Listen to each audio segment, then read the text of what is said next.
for at være den, alle godt kan lide? Skal jeg være sød? Skal jeg være omsorgsfuld? Skal jeg være kærlig? Skal jeg være sjov og få alle andre til at grine? Skal jeg have et kilo for meget på kroppen eller et kilo for lidt? Hvad skal jeg gøre for at blive perfekt?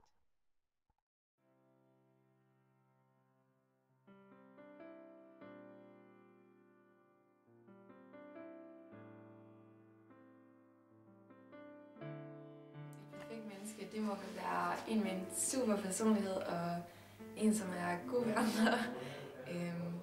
Og en, som hviler i sig selv. Det perfekte menneske er udadvendt.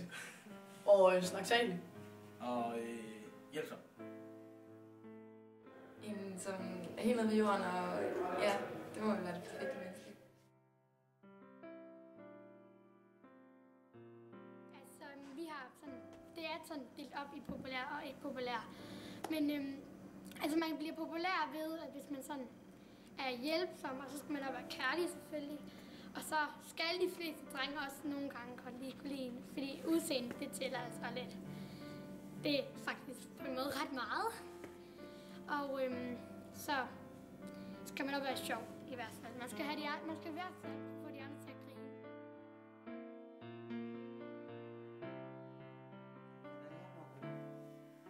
Der er tiden jo helt anderledes. Og det skal tiden nok også være, fordi der skal jo ske forandring. Det her, der forandret sig på mange områder, der stilles der flere krav til unge mennesker i dag, som det gjorde, da jeg var ung. Så derfor er jeg glad, at jeg er så gammel. Det er nødt at være ung i dag. Altså, det siger mig, at det er svært. Fordi I skal både kunne det ene og det andet. Ja?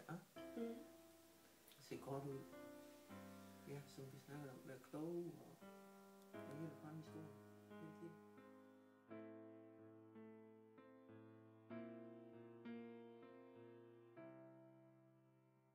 Altså, når jeg sådan læser Olivia, og jeg kigger på forsiden af bladet, når jeg ser de der piger, så bliver jeg meget sådan jaloux på dem, fordi at så pæn vil jeg også godt være. Fordi jeg synes ikke selv, jeg er så pæn. Ligesom hvis jeg kigger på Beyoncé, for eksempel, og jeg kigger på hende, så tænker jeg bare, shit. Fordi at sådan tænker jeg bare, sådan der vil jeg aldrig nogensinde komme til at se ud, fordi at, ja, jeg er grim. Men jeg vil helt vildt gerne se sådan ud, og jeg vil prøve, men jeg tror bare ikke, jeg kan.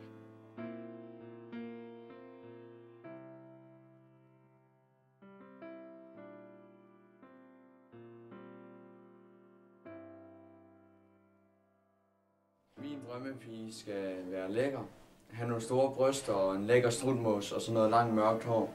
Og det må godt krølle sådan lidt.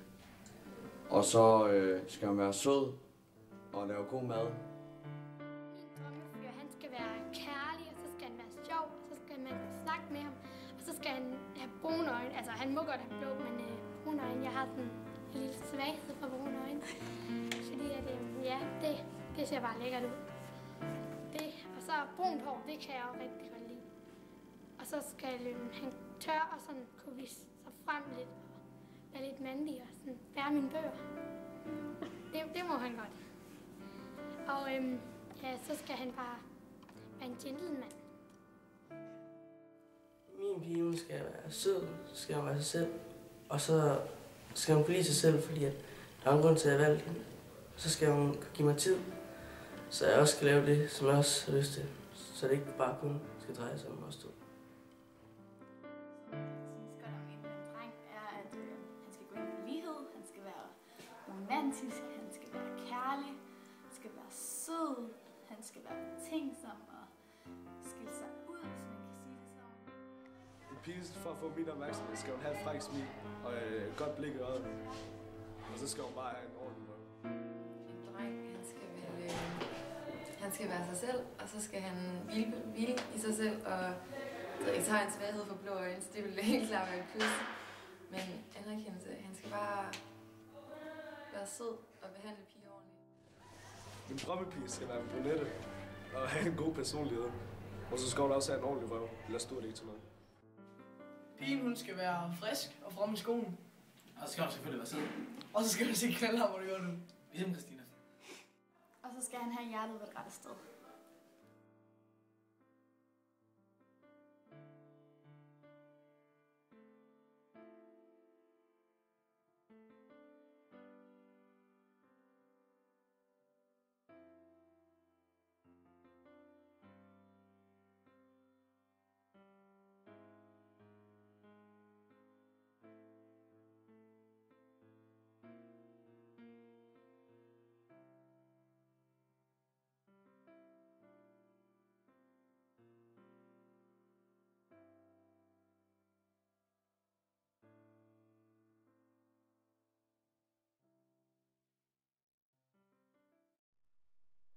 Jeg har i hele mit liv døjet med et meget svært problem.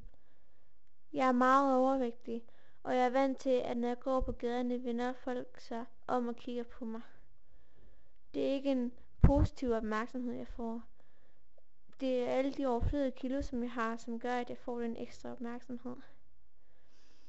Jeg havde også kigget på modebladene og på reklamerne, for pigerne de er bare altid så smukke, og de har alle sammen den krop, jeg går og drømmer om. Jeg ønsker bare, at jeg engang kommer til at se bare lidt ud som dem.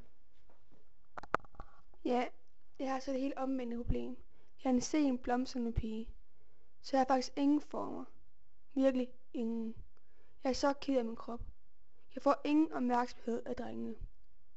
Ligesom de andre piger får. Jeg blev engang i 7. klasse kaldt for den flade fisk. Jeg fik så lavt selvværde. Da jeg skulle konfirmeres, skulle jeg have en specialsyet kjole, for ingen kjole passede til min krop. At se flere gange om dagen på reklamer med alle de fantastiske smukke piger piner mig. Gid jeg fik chancen for at se ud som dem.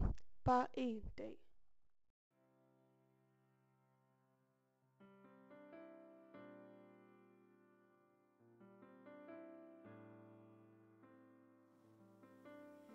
Jamen, jeg tror, mange unge går til psykolog i dag, fordi at de har muligheden.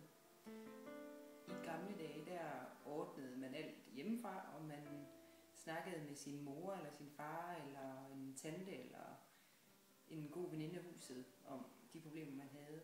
Og det er der ikke så meget tid til i dag, fordi at mor arbejder, og det samme gør far, og alle de voksne omkring en. Så i dag vælger forældrene tit at sende børnene, eller de unge, til psykolog i stedet for.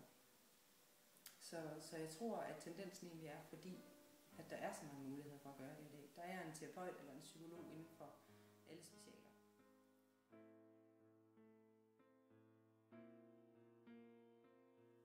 Jeg tror, at det kommer meget af, at normaliteten, som vi kender den har rykket sig meget siden, for eksempel for 50 år siden. Hvad der er normalt i dag, det var ikke normalt for 50 år siden omvendt. For 50 år siden var det normalt, at kvindeidealet, at der var sådan lidt mere kød på, og der var mere former. Og i dag, der skal man helst være så tynd som muligt for at få mest mulig succes. Og det giver de unge rigtig, rigtig mange problemer. Fordi at de har alle de her idealer, de ser inden for både modeverdenen og medieverdenen, som de skal leve op til. Og det er der ikke ret mange unge, der kan. Så resultatet er, at de sulter sig og prøver på at kontrollere sine spisevaner på den måde, så det faktisk bliver noget sygeligt. Og de prøver at fokusere desperat på alle dem, som de omgiver sig med, som lever nogenlunde op til de idealer. Det de så ikke ser, det er, at dem, der faktisk lever op til de idealer, lever ikke op til de idealer, de stiller for sig selv. De ser stadigvæk sig selv som tykke, når de kigger ind i spejlet. Og derudaf får de rigtig, rigtig mange fiaskoer, eller de skaber mange fiaskoer for sig selv, fordi de ikke fokuserer på det, som de er gode til, men fokuserer på alt det, de ikke besidder, eller ikke har. Og når de så har gjort det længe nok, så sætter det sig som en spiseforstyrrelse, eller det sætter sig som depression, eller angst, eller de begynder at skære i sig selv.